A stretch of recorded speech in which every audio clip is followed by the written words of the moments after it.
we have music as we know it today, which has very little to do with the few major record companies.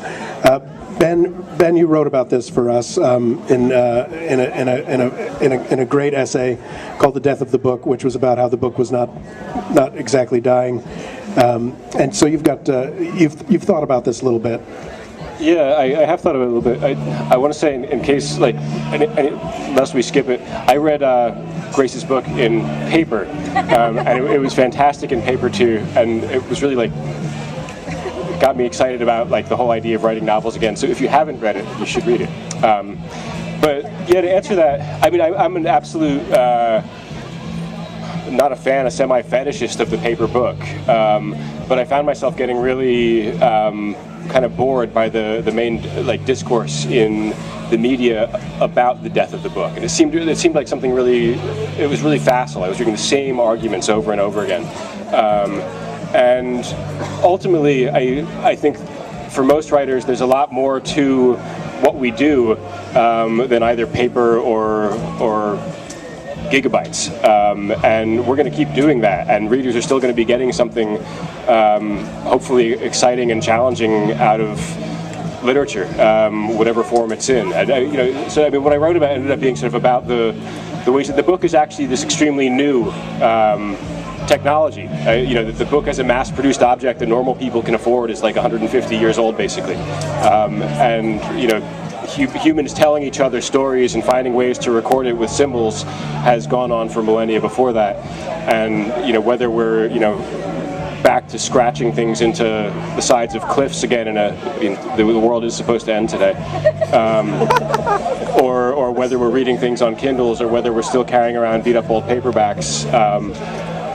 I'm not that worried in the end. I mean, I'll be very sad if I can't buy books on paper anymore, and can't read them on paper anymore, and I hate reading things on screens. But I think that what's kind of ultimately at stake is bigger than this question. If the world does end, it's supposed to be at 6 o'clock, is that right? 6 o'clock. Is that right? Are we sure that this is what we want to be doing? Yeah, okay, good. Well, I thought it would make sense to bring you all into this as soon as possible. So I just wanted to give give everybody a quick little take and ask you if you have any questions for us. If you don't, we can talk about this all day. Can I say something? Because I'm so sorry. I was interested about like how you were talking about like the artwork in your book and how that was like super important and that it didn't translate very well. And I write comic books as well, and my comic books aren't electronically available. Although like DC and Marvel, they have like some interesting apps for your iPhone or for your iPad, I guess, that you can read. But I have those apps on my iPhone, but I don't like to read comic books like that at all. But I think that there is a potential with images, like for picture books for little kids, because they're so interested in the iPads that I think the important thing is like what Ben was saying, is like falling in love with reading, and I think stories, and that's the important thing. How do we make sure that good stories are the ones that are being paid attention to? Simon Winchester interrupting your reading, right? And in the 1920s, there were a series of enhanced fiction books, which were the photoplay editions.